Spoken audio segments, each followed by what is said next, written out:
একজন ইমানদার গ্রীষ্মের গরমের সময় চিন্তা ভাবনা করবে। প্রথম চিন্তা ভাবনার পয়েন্ট হলো কিয়ামত নিয়ে তার মাথায় চলে আসবে, কিয়ামতের কথা চিন্তা করবে। দ্বিতীয় চিন্তার বিষয় হলো জাহান্নাম। এই গরম দেখে সে জাহান্নামের গরম সম্পর্কে কি করবে? আঁচ এবং অনুমান করবে যে সেটা কতটা ভয়াবহ হবে। সূর্যের তাপ, আগুনের তাপ না। এই গ্রীষ্মের গরম এটা কিসের তাপ? সূর্যের তাপ। সরাসরি আগুনের তাপ কত কঠিন তার চাইতে। আর এই আগুনের চাইতে সহিহ মুসলিমের বর্ণনা অনুযায়ী জাহান্নামের আগুন কত গুণ বেশি উত্তাপ? 70 গুণ বেশি উত্তপ্ত। তাহলে এই দুনিয়ার সূর্যের তাপ, সরাসরি আগুনের তাপ না, সূর্যের তাপ যদি এরকম হয় তাহলে দুনিয়ার আগুনের তাপ কেমন হবে? দুনিয়ার আগুনের তাপ যদি এতটা কষ্টের হয় তাহলে তার চেয়ে 70 গুণ বেশি উত্তাপ যে আগুনে আছে সেই জাহান্নামের আগুন কতটা ভয়াবহ হবে। সেই আগুনে আমাকে পোড়ার মতো, থাকার মতো, সে আগুনে অবস্থান করার মতো, পড়ার মতো যোগ্যতা, ক্ষমতা আমার কতটুকু আছে? একজন ইমানদার এই সমীকরণগুলো করবে, এই যোগ বিয়োগগুলো করবে, এই হিসাবগুলো মেলাবে।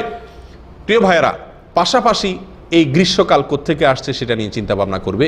সহিহ বুখারীর বিখ্যাত একটি হাদিসে আসছে, আবু হুরায়রা রাদিয়াল্লাহু তাআলা বর্ণনা করেছেন, নবী সাল্লাল্লাহু আলাইহি ওয়াসাল্লাম ইরশাদ করেন, ইশতাকাতিন নারু ইলা রাব্বিহা ফাকালাত রব্বি আকালা বাদি বাদা। জাহান্নাম একবার আল্লাহ সুবহানাহু ওয়া তাআলার কাছে অভিযোগ দায়ের করেছে, পেশ করেছে এবং বলেছে, আল্লাহ আমার এক অংশ অন্য অংশকে গ্রাস করে ফেলেছে। জাহান্নামের এক অংশ এত বেশি উত্তাপ, এত বেশি গরম যে গরমের কারণে এক অংশ অন্য অংশ কি করে ফেলছে?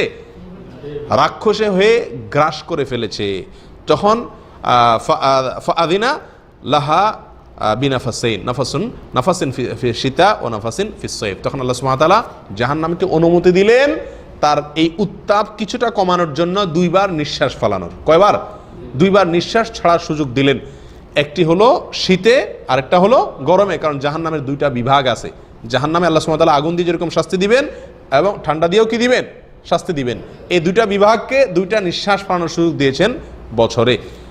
নবী সাল্লাল্লাহু আলাইহি ওয়াসাল্লাম বলেন, ফাহুয়া ফাআশাদ্দু মা তাজিদুনা মিনাল হার ওয়া আশাদ্দু মা তাজিদুনা মিনাজ জামহারির। তো তোমরা এই দুনিয়াতে যে গরম দেখো, যে ঠান্ডা দেখো, প্রচণ্ড ঠান্ডা, প্রচণ্ড গরম, এটা হলো সেই জাহান্নামেরই নিঃশ্বাস, সেখান থেকে এটা এসেছে। প্রিয় ভাই বন্ধুগণ, এই হাদিসের আলোকে একজন মুমিন চিন্তা ভাবনা করবে যে আমার গরম, এই গ্রীষ্ম, এটা হলো আল্লাহ সুবহানাহু ওয়া তাআলার পক্ষ থেকে কি আমার জন্য জাহান্নামের একটি নিঃশ্বাস, যেটা আল্লাহ তাআলা পাঠিয়েছেন। এই গ্রীষ্মকাল হলো, এই গ্রীষ্মের গরম হলো জাহান্নামের নিঃশ্বাস, শীতের ঠান্ডা হলো জাহান্নামের নিঃশ্বাস। এই কথা একজন ইমানদার কি করবে? মাথায় আনবে। এই গরমের উৎপত্তি করতে গিয়ে সেটা ভাববে, সেখান থেকে জাহান্নাম সম্পর্কে অনুমান করবে, আখিরাত সম্পর্কে, কিয়ামত সম্পর্কে অনুমান করবে, করে সেখান থেকে আত্মরক্ষার জন্য কি করবে? চেষ্টা করবে এবং জাহান্নাম থেকে বাঁচার জন্য আল্লাহর কাছে দোয়া করবে। গরমের কষ্টে অনেক বেশি কষ্ট হচ্ছে, গরমে হাহুতাশ না করে আল্লাহর কাছে জাহান্নাম থেকে আশ্রয় চান। কারণ হাদিসে আসছে, নবী সাল্লাল্লাহু আলাইহি ওয়াসাল্লাম ইরশাদ করেছেন যে কোনো ব্যক্তি যদি আল্লাহ সুবহানাহু ওয়া তাআলার কাছে কি করে? জাহান্নাম থেকে আশ্রয় চায় 3 বার। কয়বার? 3 বার জাহান্নাম থেকে আশ্রয় চায়। তো জাহান্নাম বলে, আল্লাহ এই ব্যক্তিকে আমার মাঝে প্রবেশ করায়ও না, আমাকে এই ব্যক্তিকে জাহান্নামে দিও না। জাহান্নাম নিজে তখন আল্লাহর কাছে কি চায়? ওই ব্যক্তির কাছ থেকে পানা চায়। ঠিক তেমনি ভাবে কেউ যদি 3 বার জান্নাত চায় পরপর, তো জান্নাত আল্লাহ সুবহানাহু ওয়া তাআলার কাছে আবেদন করে যে আল্লাহ এই ব্যক্তিকে জান্নাতে দেন, এই ব্যক্তিকে আমার মাঝে আসার সুযোগ করে দেন। অর্থাৎ এই 3 বার পরপর আল্লাহ আমাকে জাহান্নাম থেকে রক্ষা করেন, আল্লাহ জাহান্নাম থেকে রক্ষা করেন, আল্লাহুম্মা আজিরনি মিনান নার। 3 বার যদি কেউ বলে তাহলে আল্লাহ সুবহানাহু ওয়া তাআলা তাকে জাহান্নাম থেকে রক্ষা করার জন্য জাহান্নামকে দিয়েই আবেদন করান সরাসরি। জাহান্নাম নিজেই তার জন্য কি করে? তার থেকে রক্ষার জন্য আবেদন করে। অতএব এখান থেকে বোঝা গেল যে গরমের কষ্টে প্রথম করণীয় হলো আমরা এই গ্রীষ্মের গরম থেকে শিক্ষা নেব। কিয়ামতের গরম সম্পর্কে আঁচ অনুমান করব, জাহান্নামের গরম সম্পর্কে আঁচ অনুমান করব এবং জাহান্নাম থেকে আত্মরক্ষার জন্য আল্লাহর কাছে এই গরমে কি করব? দোয়া করব। আল্লাহ তাআলা আমাদের সকলকে রক্ষা করেন এবং হেফাজত করেন। দ্বিতীয় যে করণীয়, গ্রীষ্মের সময়, গ্রীষ্মের এই ঋতুতে, গরমের এই সিজনে আমাদের দ্বিতীয় যে করণীয় সেটি হলো নফল সিয়াম রাখা। বেশি বেশি কি করা? নফল সিয়াম রাখা। শীতের সিজনে নফল সিয়ামের ব্যাপারে নবী সাল্লাল্লাহু আলাইহি ওয়াসাল্লামের সুস্পষ্ট বক্তব্য আছে।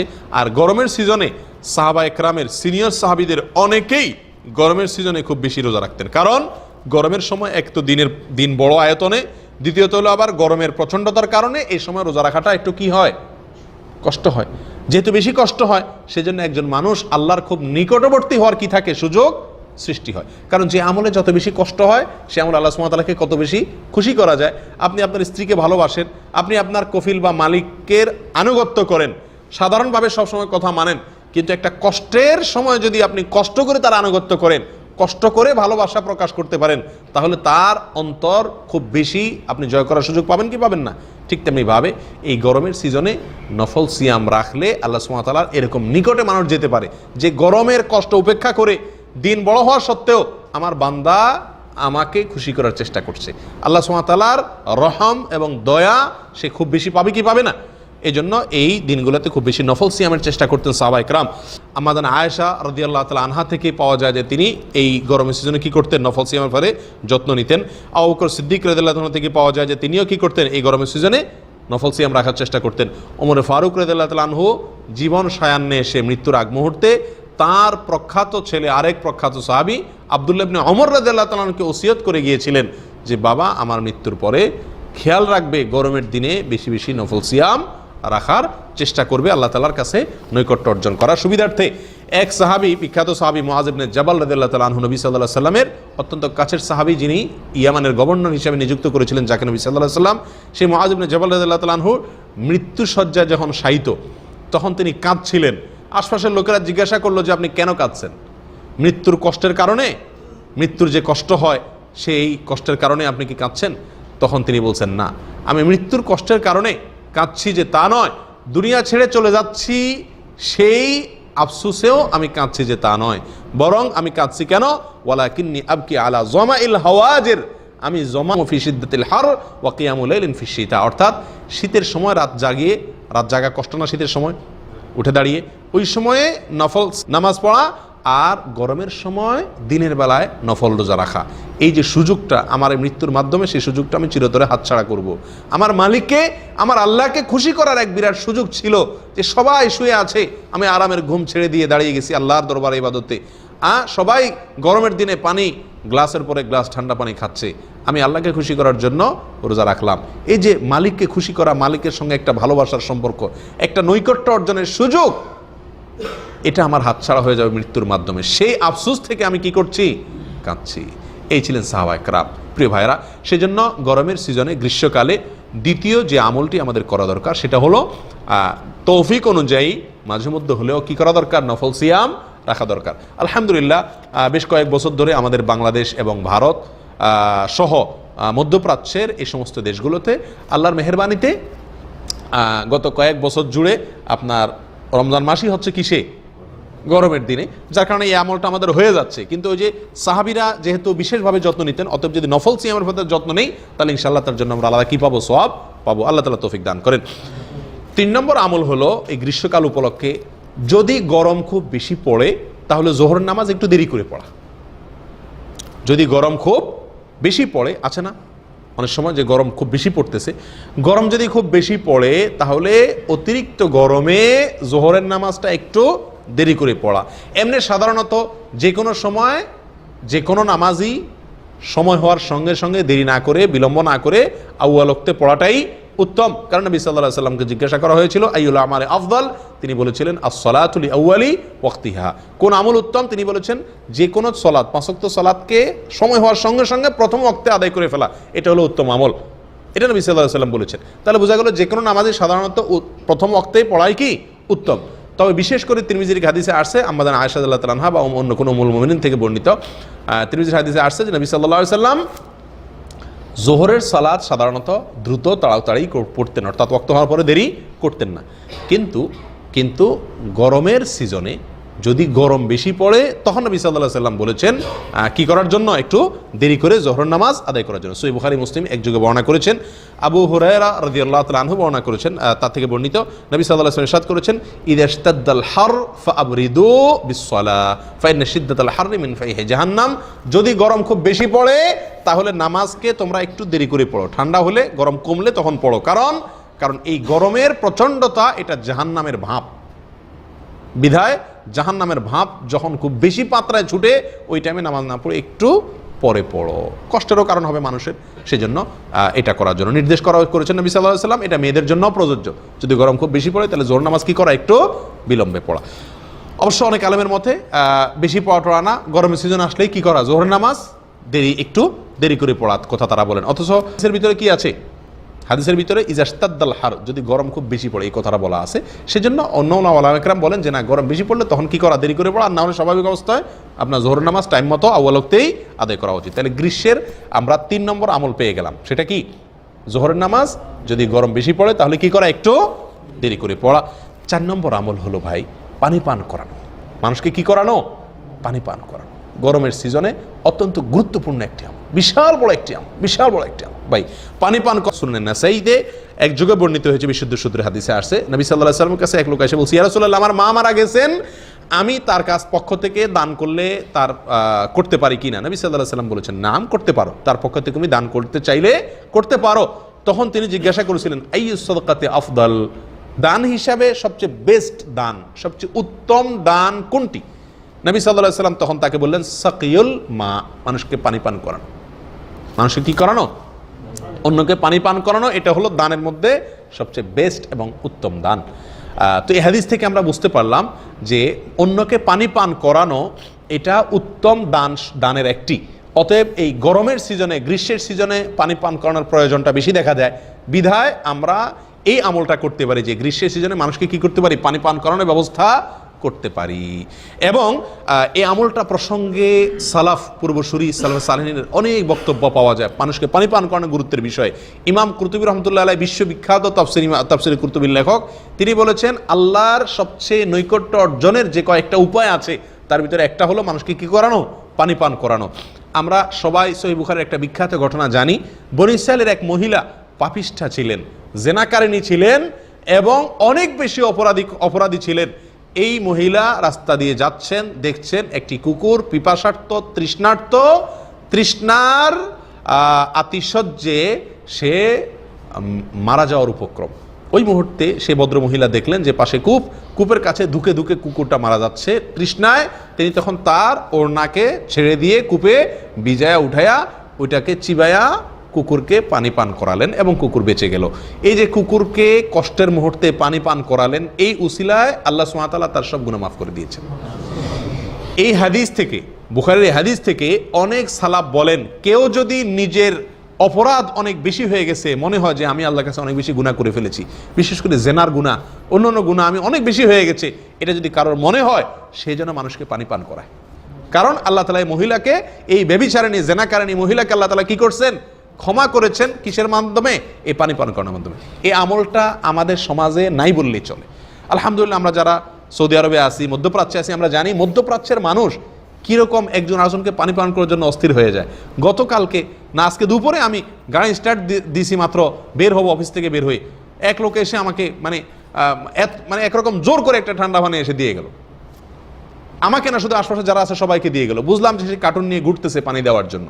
প্রিয় ভাইয়েরা, হয়তো আমরা অনেকে বলবো যে অ্যারাবিয়ানদের পয়সার অভাব নাই, এই জন্য এরা এত দিচ্ছে, আমার দেশের মানুষের পয়সার অভাব।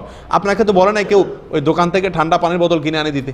আপনি বাসা থেকে ঠান্ডা পানি নিয়ে মানুষকে খাওয়ান না, এটা পাখির জন্য পানির ব্যবস্থা করেন না। খুব সহজ তো, আমাকে যার যার সামর্থ্য অনুযায়ী তো আল্লাহ তাআলা জিজ্ঞাসা করবেন। আমাকে তো বলা হচ্ছে না যে মিনারেল ওয়াটার কিনে কিনে মানুষকে খাওয়াইতে হবে। আমি তো বিভিন্নভাবে মানুষকে পানি পান করাতে পারি। প্রিয় ভাইয়েরা, পাবলিক প্লেসে এদেশে আমরা জানি যে রাস্তাঘাটে বিভিন্ন জায়গায় পানি বিতরণ করা মানুষের একটা মানে শখে পরিণত হয়ে গেছে। গরিব ধনী কিচ্ছু নাই, সবাই চেষ্টা করে গরমের সময় কাউকে একটু কি কারণ পানি পান করানো। এই জিনিসটা আমাদের দেশে একেবারে বিলুপ্ত বললেই চলে, কোথাও পাওয়া যায় না। অথচ পাবলিক প্লেসগুলোতে পানির ট্যাঙ্কি বসানো যেতে পারে, টেপ বসানো যেতে পারে যাতে মানুষ পানি খায়। এরকমভাবে মিনারেল ওয়াটার কিনে মানুষকে দেওয়া যেতে পারে বিশেষ বিশেষ সময়। এগুলো আমাদের করা দরকার। আল্লাহ তাআলা আমাদেরকে আমলের তৌফিক দান করেন। আমরা পানির জন্য, মানুষকে পানি পান করানোর জন্য স্থায়ী একটা ব্যবস্থা আমাদের দেশের সাথে যেটা সামঞ্জস্যপূর্ণ উপযোগী, সেটা করতে পারি। এটা হলো যে টিউবওয়েল করা। যে সমস্ত এলাকাতে টিউবওয়েল নেই, সে সমস্ত এলাকা মানুষকে আমি কি করে দিলাম, টিউবওয়েল করে দিলাম। গরমের সময় শীতল পানি মানুষ খাবে আর আমি সওয়াব পেতে থাকবো ইনশাআল্লাহ। আল্লাহ তাআলা আমাদেরকে সকলকে তৌফিক দান করেন। বিশেষ করে এই গরমের সিজনের একটা অন্যতম আমল হলো কি করা ভাই, মানুষকে পানি পান করানোর চেষ্টা করবো তো ইনশাআল্লাহ। আল্লাহ তাআলা আমাদেরকে তৌফিক দান করেন। 5 নম্বর আমল হলো গরমকে গালিগালাজ না দেওয়া। গরমের সিজনকে কি না দেওয়া, গালিগালাজ না করা। প্রিয় ভাইরা, আমাদের অনেকের বদভ্যাস আছে, গরম বেশি হলে গরমের মা বাপ 14 গোষ্ঠীর নাম ধরে গালিগালাজ করি। এই বদভ্যাসটা আছে না অনেকের মধ্যে, যে আরে শালার অমুকের তমুকের, আর বাকিটা করলাম না, এরকম বলে না? শালার গরম, শালির গরম, আরও কি। এই যে গরমকে কি দেওয়া হচ্ছে, গালি দেওয়া হচ্ছে। আমাদের অভ্যাসগুলো, আল্লাহ মাফ করুক, মুখগুলো এত বেশি খারাপ হয়ে গেছে, একটা ইটের সাথে উষ্টা খাইলে ইটের 14 গোষ্ঠী ধরে, ইটের কোনো গোষ্ঠী আছে? ইটের মা বাপ আছে? ইটের মা বাপ 14 গোষ্ঠী ধরে অমুকের বাচ্চা তমুকের বাচ্চা আমরা গালিগালাজ শুরু করে দিই। এই যে অযথা গালিগালাজগুলো করি, এই সম্পর্কে আজকে একটা হাদিস আপনাদেরকে শোনাতে চাই, অত্যন্ত গুরুত্বপূর্ণ, শিক্ষণীয় এবং আমাদেরকে কঠোরভাবে সাবধান এবং সতর্ক হওয়ার শিক্ষা দেয় হাদিসটা। সেটি হলো নবী সাল্লাল্লাহু আলাইহি সাল্লাম থেকে আব্দুল্লাহ ইবনে আব্বাস রাদিয়াল্লাহু তাআলা বর্ণনা করেছেন, সুনানে তিরমিজিতে বিশুদ্ধ সূত্রে বর্ণিত হয়েছে, যে নবী সাল্লাল্লাহু আলাইহি সাল্লাম ইরশাদ করেছেন, ইন্নাহু মান লাআনা শাইআন লাইসা লাহু বিআহলিন রাজাআতিল লানাতু আলাইহি। যদি কেউ এমন কোন বস্তুকে লানত দেয়, গালি দেয়, অভিশাপ দেয়, বদদোয়া দেয়, যেই বস্তু আসলে গালি পড়ার মতো বস্তু না। একটা ইট গরম, গরমের গায়ে তো আর গালি পড়বে না। এরকম অপাত্রে যদি কেউ গালিগালাজ বা অভিশাপ করে তাহলে সেই অভিশাপ তার উপরেই ফিরে এসে পড়ে। কত বড় জঘন্য কথা!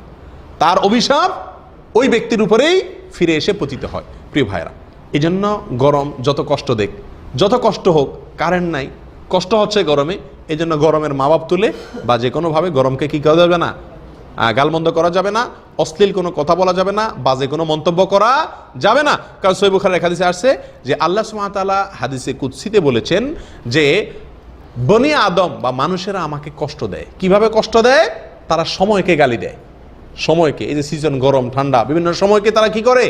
গালি দেয়। অথচ এই সময় আমার নিয়ন্ত্রণে। আল্লাহ সুবহানাহু ওয়া তাআলা বলেন আমি এই সময়কে পরিবর্তন করি। অতএব সময়কে গালি দেওয়া মানেই প্রকারান্তরে আল্লাহকে কি দেওয়া? গালি দেওয়া। আর তাছাড়া নবী সাল্লাল্লাহু আলাইহি সাল্লাম বলেছেন মুমিন কখনো কি হতে পারে না? আল্লাহ আন ফাহিশ বাজি হতে পারে না, অর্থাৎ অশ্লীল, বাজে মন্তব্যকারী, ফালতু কথা, নিচু কথাবার্তা, গালমন্দ করা, অভিশাপ করা, এগুলা কোনো মুমিনের কি হতে পারে না? স্বভাব হতে পারে না। অতএব গরমের সিজনের আরেকটি গুরুত্বপূর্ণ লক্ষণীয় আমল হলো যাতে গরমের আতিশয্যে বা গরমের কষ্টে আমাদের মুখ দিয়ে কি না হয়? গালমন্দ বের না হয়, বাজে মন্তব্য বের না হয়, সে বিষয়ে কি করা? সাবধান হওয়া, সবর করা, জাহান্নামের কথা স্মরণ করে সবর এখতিয়ার করা দরকার। তাবুকের যুদ্ধে আল্লাহ সুবহানাহু ওয়া তাআলা যখন নির্দেশ করেছেন জিহাদে বের হওয়ার জন্য, তখন কিছু মুনাফিক মদিনায় থেকে গিয়েছিল, যায় নাই। তারা নিজেরা তো থেকে গিয়েছে, অন্যদেরকে বলেছে লা তানফিরু ফিল হার, সূরা তওবা আসছে। তারা অন্যদেরকে বলছে এই গরমে বের হয়ো না তোমরা। আল্লাহ সুবহানাহু ওয়া তাআলা আয়াত নাযিল করে নবী সাল্লাল্লাহু আলাইহি ওয়াসাল্লামকে বলছেন আপনি বলে দিন, কুল নারু জাহান্নামা আশাদ্দু হাররা, হে মুনাফিকরা যারা আজকের এই গরমের কষ্ট দেখা বের হচ্ছ না, জাহান্নামের আগুন, জাহান্নামের কষ্ট, উত্তাপ এর চাইতে অনেক বেশি। যারা গরমের কষ্ট দেখা জোহরের নামাজ মসজিদে পড়তে যাইতেছেন না, তারা এই আয়াতটি মাথা রাখবেন যে জাহান্নামের আগুন এর চাইতে অনেক বেশি উত্তপ্ত থাকবে। অতএব এই দুনিয়ার আগুনকে সবর করতে হবে, হজম করতে হবে আল্লাহর ইবাদত করার খাতিরে। আল্লাহ তাআলা তৌফিক দান করেন। প্রিয় ভাইয়েরা, 6 নম্বর যে আমলটি কথা বলবো গ্রীষ্মকাল উপলক্ষে, সেটা হলো গ্রীষ্মের গরমে ঘাম সৃষ্টি হয় শরীরে, আর এই ঘাম থেকে দুর্গন্ধের সৃষ্টি হয়। আমাদের অনেক কাজকাম, অনেক সময় জনসমাগমে বা মানুষের সাথে কাজকাম বেশি, তাই না? তো এই ক্ষেত্রে আপনার পাবলিক প্লেসে যখন যাব, জনসমাগমে যখন যাব, আমার ঘামের দুর্গন্ধে যাতে কেউ কষ্ট না আসে পায় সেই ব্যবস্থা আমরা রাখবো। ঠিক আছে তো ভাই? গোসল করে যাওয়ার ব্যবস্থা থাকলে গোসল করে যাব, আর যদি গোসল করে যাওয়ার ব্যবস্থা না থাকে অন্তত ঘামের গন্ধে যাতে কারোর কষ্ট না হয় সেজন্য সুগন্ধি ব্যবহার করবো ইনশাআল্লাহ, আতর ইত্যাদি ব্যবহার করার চেষ্টা করব। আমাদেরকে ইসলাম শিক্ষা দিয়েছে শুক্রবারে মুমিনদের সবচেয়ে বড় সমাগম হয় জুমার দিনে, জুমার মসজিদে।